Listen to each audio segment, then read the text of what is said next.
In Hour Zero, where I try to introduce Homeric poetry to people who may never have been exposed to the Iliad and the Odyssey, even in translation, my idea was to get a sense of the medium, which is not a readable medium, because Homeric poetry in its historical context was meant to be heard, not read.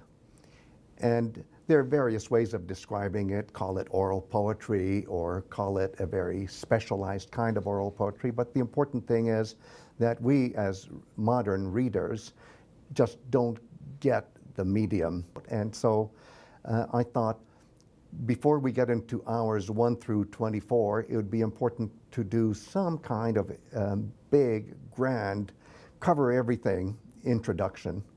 But at the same time, in this introduction, I wanted to get people already interested in my technique of using close readings of very specific parts of the text in order to get an idea of the overall meaning of the text. And so I chose 8 such texts, and they're all very famous, well, some more famous than others.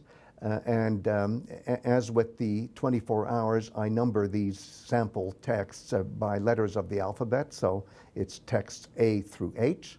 What I like to do is just go over those passages or texts and go through them, try to do close readings, try to exemplify the principle of having to read out of the text, not into the text, and also try to say why I picked the passages that I picked. And in this case, my dialogic partners were Emanuel and Claudia Filos, who are former students. They took former versions of the project that we're engaged with here. And as very perceptive fellow learners, they really got the hang of how to ask very incisive questions that go to the core of what this whole project is all about. Like, what's at stake in the Iliad? What's at stake for the #1 hero? But what's at stake for some very secondary bit player hero as well? How does Achilles see himself as the prototype for the ultimate heroic experiment, which is the way I look at the Iliad? And how is he self-conscious about it? So Greg, can you tell us a bit about why you chose these particular 8 passages as the focus passages for Hour Zero? Well, here I was trying to introduce all of Homeric poetry to people who may not ever have read the Iliad and the Odyssey. So I thought, how can I talk about the Iliad and the Odyssey and show some very representative pieces of text? And sometimes I call them passages, sometimes I call them text. When I number them, I call them text. And all 8 of these that I have selected are what in popular culture would be parts of the greatest hits, so to speak, of the Iliad and Odyssey. So for example, if you look at text A of this introduction to Homeric poetry, which I call appropriately Hour Zero, there it is, the first few verses of the Iliad. In fact, the first 10 verses. So Iliad, scroll 1, verses 1 through 10.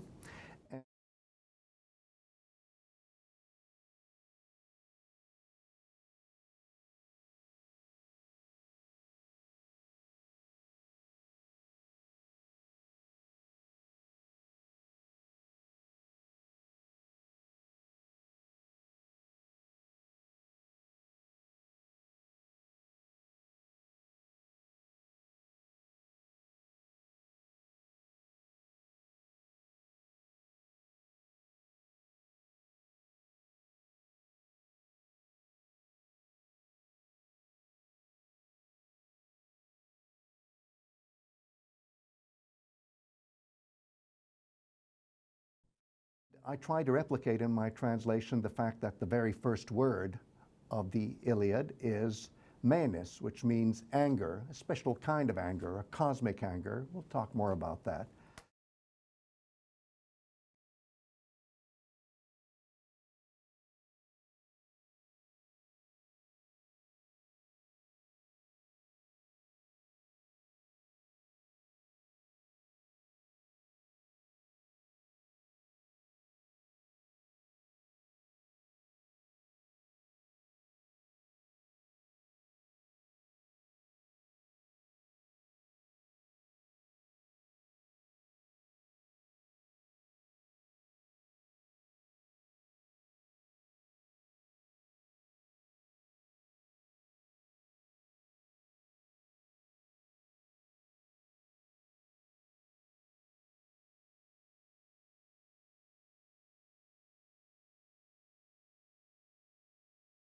And then if we go to text B, look at that. The first quote-unquote word is man.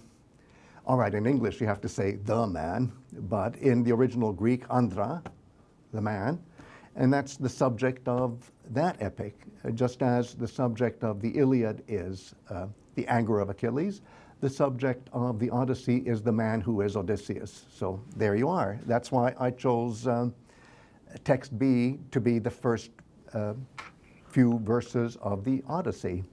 And in fact, just as with the Iliad, it's the first 10 verses, nice and symmetrical. And so those first words are so key. The epics are telling us right away. These epics are, both of them, Iliad and the Odyssey, telling what the subject is with the first word. In the case of the Iliad, first word of 15,000 plus verses. In the case of the Odyssey, the first word of 12,000 plus verses. Pretty good.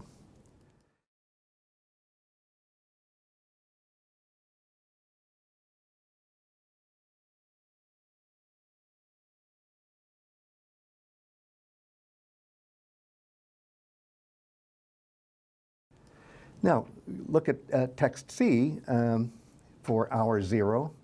This is where Hector says, there'll be a memory of the time that my fire nearly destroyed not just the Achaeans, but the entirety of Greek civilization. You see, if the fire of Hector had reached the ships of the Achaeans that were beached like sitting ducks on the Hellespont, then essentially there would be no more Greeks. And so Hector, this character, is very aware of it, says, let there be a memory of the time when this was about to happen. And so poetic, how the fire will confound the Achaeans, who are the Argives, who are the Danaans, by the smoke. So by choosing it, you're saying there's something very important about memory. It's all important because this isn't just memory, this is poetic memory, and as we'll see when we get to hour 2, it's a kind of total recall, if I may use a science fiction term.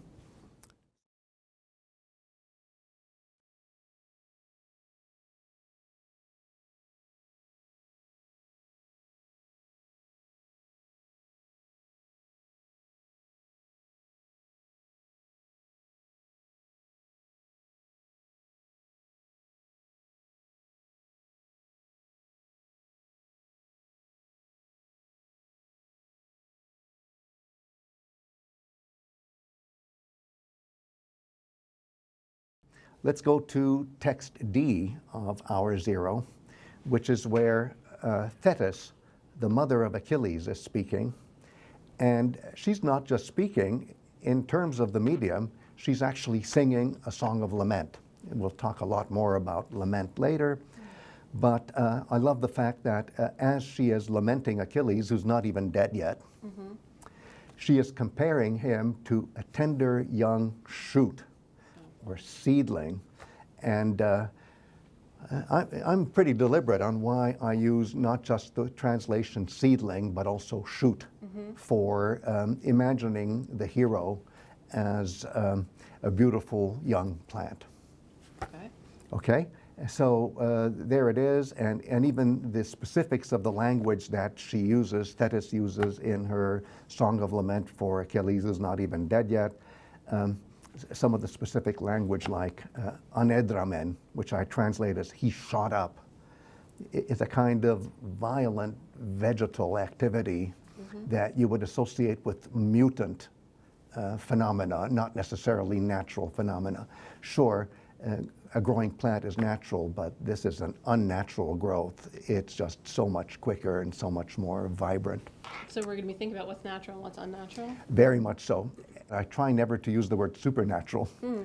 I'll try to use superhuman because even the superhuman realm can still be a function of nature. This is an example maybe of where we're going to be thinking in extremes as well. Very much extremes. And as we'll see in our working definition of the hero is extreme. That's definitely one of the major characteristics. When we talk about the growth spurt of Achilles, I'm tempted to say that it's an unnatural growth spurt, but what I'm really trying to say, it's part of nature, but it's exaggerated, extreme, as Jeff said. We'll get back to that. But I wanted to expose people as soon as possible to the idea that a hero is the subject of lament. And lament will be a very important part of our agenda.